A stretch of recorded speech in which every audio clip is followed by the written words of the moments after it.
அதிமுக இருக்கும், காவி துண்டை போட்டுருவாங்க எல்லாரும். என்ன எடப்பாடி பழனிசாமி இப்ப என்ன செய்யற? நீ காவி துண்டை போடுறியா இல்ல வீட்டு பக்கம் போறியா? ரெண்டே பேச்சுட்டேன், வேற எதுவும் போடக்கூடாது. இல்ல நானும் காவி துண்டை போட்டு போடு, போடுனா வா இரு, நீ ஒரு மாதிரி வாங்கிட்டு இரு, இல்லையா போயிட்டே இருக்க வேண்டியது. நீ வாடு போயிட்டே இருக்க வேண்டியது. விவசாயத்தை பார்த்துக்கிட்டு வீடுகளில் என்ன வெள்ள அடிச்சுட்டு வாழ்க்கை போற காலத்து ஓட்ட வேண்டியதான் எடப்பாடி பழனிசாமி சொல்லிடுவாங்க. இதுக்குத்தான் அவங்க துடிக்கிறாங்க. இவர் தினகர் என்ன நினைக்கிறாருன்னா, இவங்க என்ன வேணா நினைச்சு போறாங்க. இவர் கட்சி அதிமுக எடப்பாடி தலைமையில தோத்து ஒண்ணுமுல்லா போய் நொடிச்சு ஒண்ணுமுல்லா போய் அவரா போட்டு அப்புறம் பாத்துக்கிறோம். வணக்கம், 8ஆம் நம்பர் தலைவர் பேசுறேன். இன்னைக்கு அதிமுக பாரதிய ஜனதா கூட்டணியை இறுதி செய்யணும் அப்படிங்கிறதுக்காக பியூஷ் கோயல் வந்திருக்காரு. மந்திரி பியூஷ் கோயல் வந்தவொடனே எடப்பாடி பழனிசாமி பெரிய அளவில் விருந்தெல்லாம் வச்சிருக்காங்க. கடைசியில் 170 சீட்டு கொடுங்க அப்படின்ற மாதிரி கேட்டாங்க. 170 சீட் நான் நின்றுக்கிறேன், தென்னகரனுக்கு 6 சீட்டை கொடுத்துருங்க, ஓபிஎஸ்க்கு 3 சீட்டை கொடுத்துருங்க அப்படிங்கிற மாதிரி பேச்சுவார்த்தை முடிஞ்சிருச்சு. ஆக மொத்தம் உள்ள சேர்த்துக்கிறதுக்கு ஒத்துக்கிட்டாரு எடப்பாடி பழனிசாமி அப்படிங்கிற மாதிரி ஒரு செய்தியாக சொல்லிட்டாங்க. இந்த 6 சீட்டு கொடுக்குறாங்க அப்படிங்கிற விஷயம் 4 நாளைக்கு முன்னாடி டிவியில் தென்னகரன்ட்ட கேட்குறாங்க பேட்டியில், உங்களுக்கு 6 சீட்டு ஒதுக்கிட்டாங்க நம்மள கூட்டணியில், அப்போ இன்னைக்கு எப்படி?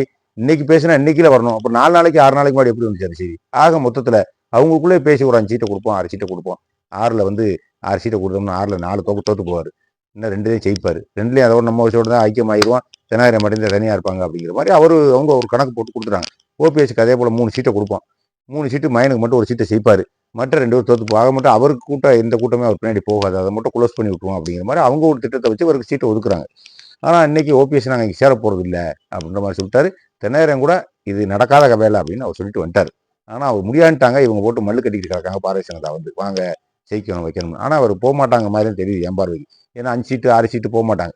அப்படியே போனாலும் 170 சீட்டு எப்படி உங்களுக்கு கொடுப்பாங்க? அவங்க 170 சீட்டு அதிமுக நிற்குமா? 170 சீட்டுக்கு அப்படி 118 மெஜாரிட்டி, 170 சீட்டு உங்களுக்கு எப்படி கொடுப்பேன்? அப்போ 170 சீட்டு உங்களுக்கு எப்படி பேசிக்கிட்டே வரேன்? விஜய் டக்குனு தூக்கி போட்டுருவேன்.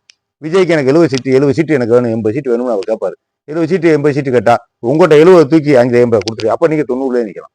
92 உங்களுக்கு எப்படி மெஜாரிட்டி கிடைக்கும்? மெஜாரிட்டி கிடைக்காது. இப்போ தொடக்க பேச்சுட்டே இதெல்லாம் என்ன எத்தனையோ பேச்சுக்கள் இருக்கு. பிப்ரவரி மாதம் வரைக்கும் பேச்சுக்கள் நடந்துகிட்டே இருக்கும். இப்படிலாம் ஒரு அரசியல் ரொம்ப வேகமாக போனாலும் குழப்பமாக போயிடும். இதுக்கு இடையில ரொம்ப பரபரப்பாயிட்டாரு ஸ்டாலின். அங்கே உடனே காங்கிரஸ்காரங்க கூப்பிட்டு எங்களுக்கு மந்திரி பதவி வேணும் இனிமேல் ஜெயிச்சா அப்படின்னு அவங்க ஸ்டாலின் கூட்டணியில் அவங்க நெருக்கடி பண்ணிட்டாங்க. அதனால இவர் உடனே காங்கிரஸை கூப்பிட்டு திருமாவளவன் கூட பேச்சு சரியில்லை, என்னால அவரோட விஜய்க்கு போற மாதிரி அவர் இருக்காரு. இங்க கூட்டணியில தினகரன் அங்கிட்டு போனாலும் இங்கிட்டு போனாலும் எப்படி போனாலும் இதை வலுவாகக்கூடியது விஜய் அணி மாதிரி தெரியுது. ஆனா விஜயை தனியா விட மாட்டாங்க. அவங்க பாரதிய ஜனதா போட்டு தெற்க வடக்க இழுத்து எப்படியா ஒரு பெரிய கூட்டணி அமைச்சு எப்படியா திமுகவை தோக்கடிச்சு நம்ம ஆட்சியை பிடிச்சி அதிமுக ஆட்சியை பிடிச்சி அவங்ககிட்ட இருந்து நம்ம தட்டி பறிச்சு நம்ம மாநிலத்தை ஆளணும் அப்படிங்கிற அவங்க ஒரு பெரிய திட்டத்தோட அவங்க இருக்காங்க. யாரும் விடாம நங்கூரம் போட்ட மாதிரி சுத்திட்டு வராங்க. ஆனா இதை தாண்டி விஜய்க்கு வலு குறைஞ்சிடக்கூடாதுன்னு ஸ்டாலின் ரொம்ப கவனமா இருக்காரு. விஜய்க்கு எந்த நிலையிலும் வலு குறைஞ்சிடக்கூடாது. அவர் யார் போனாலும் சரிதான், தென்னகரன் கூட போட்டோம், ஓபிஎஸ் கூட பாரதிய ஜனதா போக மாட்டாங்க, ஆனா போகட்டும். நம்மகிட்ட இருக்கக்கூடிய அப்புறம் அங்கே தள்ளி விட்டுருவோம். தென்னகரன் வேற நம்ம காங்கிரஸை தள்ளி விடுவோம், விடுதலை சிறுத்தையை தள்ளி விடுவோம், 2 கம்யூனிஸ்ட்காரனை தள்ளி விடுவோம், நம்ம ஒரு ஆள் எடுத்துக்குருவோம். ஸ்டாலின் நினைக்கிறாரு நம்ம ஒரு ஆள் எடுத்துக்குருவோம். தமிழ்நாட்டில் இவங்க எல்லாத்தையும் கூட விஷயத்தை தள்ளி விட்டோம்னா அதோட வலுவா அந்த கூட்டணி ஆகட்டும். ஆக மொத்தம் 3 போட்டி, சீமாவோட சேர்த்து 4 போட்டி, 4 போட்டி, இது குறையவே கூடாதுன்னு அவரு திட்டவட்டமா இருக்காரு. அவர் இதுக்கு இடையில பொங்கலுக்கு 4000 கொடுக்க போறாராம். அதுபோக ஏற்கனவே விடுபட்ட ஒரு 28 மாசம் 1000 ரூபாய் மணி கொடுத்துட்டாரு.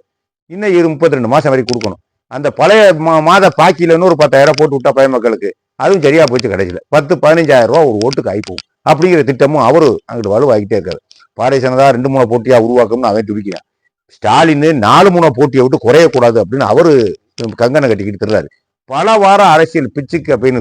ஆனா என் பார்வைக்கு தினகரனும் ஓபிஎஸும் போகவே மாட்டாங்க. நான் ஏற்கனவே சொன்னதுதான் பிஜேபி கூட்டணிக்கு போகவே மாட்டாங்க. நம்ம வாழ்றோம் தாழ்றோம், அரசியல் வாழ்க்கை இருக்கு, தொலைது, நமக்கு அது முக்கியம் இல்லை. இதோட எடப்பாடி பழனிசாமி ஒழிச்சு கட்டணும் நம்ம வாழ்க்கை. அதை நீ பாரதிய ஜனதா நீ ஆளு 6ஆம் வகுப்பு அதெல்லாம் அங்கிட்டு வச்சுக்க, எங்கிட்ட வேணாலும் நீ வச்சுக்க. எனக்கு தேவை எடப்பாடி பழனிசாமியை ஒழிச்சு கட்டிட்டு அந்த கட்சி அப்படியே கிடக்கணும், அவன் தலைமையில போகணும். இந்த கட்சியில தோத்தான்னு வைங்க, அவங்க கணக்கு சரிதான். இந்த தேர்தலில் தோத்துட்டாரு எடப்பாடி பழனிசாமி, எல்லா பேரும் அவங்களா சண்டை விட்டு வெளியே வட்டி விட்டாங்க. அவர் நீதான் அவங்களை தோக்கடிச்சா, நீதான் அவங்களை தோக்கடிச்சா, அவங்க கூட்டம் வச்சிருந்தா நல்லா இருந்திருக்கும், வைக்கலாம் அப்படின்னு பல பிரச்சனை உருக்குள்ள வந்து நமக்கு தெரியுமில்ல. வெற்றி ஒண்ணுதான் எல்லாத்தையும் மறைக்கும், தோல்வி எல்லாத்தையும் கிளப்பி விடும். தோல்வி வந்துருச்சுன்னா அவ்வளவுதான், எல்லாமே கிளம்பிடும். கீழே 50 வருஷ பிரச்சனையை கிளப்புவேன். அவர் சரியில்லை, இவர் சரியில்லை, அதாக்கும் இதாக்கும், காது கொடுக்க மாட்டேன்ட்டாரு, கோஷ்டியை வளர்த்து விட்டாரு, அவர் சேர்க்க மாட்டேன்ட்டாரு, செயலா பேரை கம்மி பண்ணிட்டாரு, எம்ஜிஆர் பேரை கம்மி பண்ணிட்டு பல வாரம் கிளம்பும். இந்த விஷயத்தை அவங்க எதிர்பார்க்கறாங்க. ஆனா பாரிசனாக்கா என்ன எதிர்பார்க்கறாங்கன்னா, எல்லாத்தையும் ஒண்ணு சேர்க்கணும், ஆட்சியை பிடிக்கணும். ஆட்சியை பிடிச்சா நம்ம அவங்ககிட்ட இருந்து ஆட்சி நம்ம நம்ம தட்டி பறிக்கணும்னு நான் அவன் நினைக்கிறேன். ஆனா எத்தனை பேர் ஜெயிச்சாலும் சரிதான், அது பூரா பாரதிய ஜனதா மொழியில நான் பார்க்கிறேன். எத்தனை நேரம் ஜெயிச்சாலும் சரி, ஓபிஎஸ் ஜெயிச்சாலும் சரி, எடப்பாடி பழனிசாமி 150 ஜெயிச்சாலும் சரி, அத்தனை பேரும் பாரதிய ஜனதா எம்எல்ஏ தான். அதுல மாற்றமே இல்லை. மகாராஷ்டிராவில் என்ன நடக்குது? நான் ஏற்கனவே சொன்னேன்ல, மகாராஷ்டிராவில் என்ன நடக்குது? கெண்டை தூக்கி விட்டாங்க அந்த கட்சிக்காரன். 80 எம்எல்ஏ எனக்கு முதலமைச்சர் கூட சண்டை போடுறாரு பிஜேபி. எனக்கு முதலமைச்சர், நான் எனக்குதே ஓட்டு போட்டிருக்கேன், திருப்பி உங்களுக்கு ஓட்டு போடல இல்ல போய் அப்படின்னு சொல்லிட்டு பிஜேபி காரர ஒரு ஆளை முதலமைச்சர் ஆகி ஐயரை முதலமைச்சர் ஆகிவிட்டாங்க. ஐயரை முதலமைச்சர் ஒரு மனசுக்குள்ள நீர் பூத்தினது போல சண்டை சச்சரவு. எனக்கு அது முள்ளு கட்டிக்கிட்டு கிடக்கார்.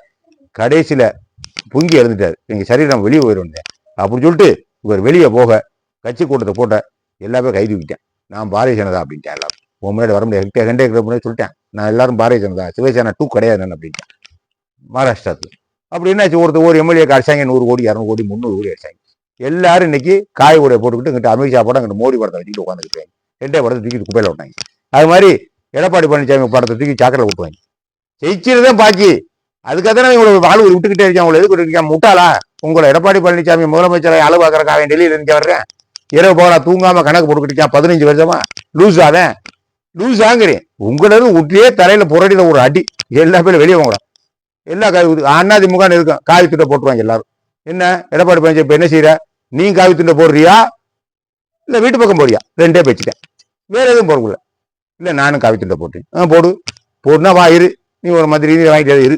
இல்லையா போயிட்டே இருக்க வேண்டியது. நீ வாட்டுக்கு போயிட்டே இருக்க வேண்டியதா. விவசாயத்தை பார்த்துக்கிட்டு வீடுகளில் என்னது வெளில அடிச்சுட்டு வாழ்க்கை குறை காலத்து ஓட்ட வேண்டியதான் எடப்பாடி பழனிசாமி சொல்லிடுவாங்க. இதுக்குத்தான் அவங்க துடிக்கிறாங்க.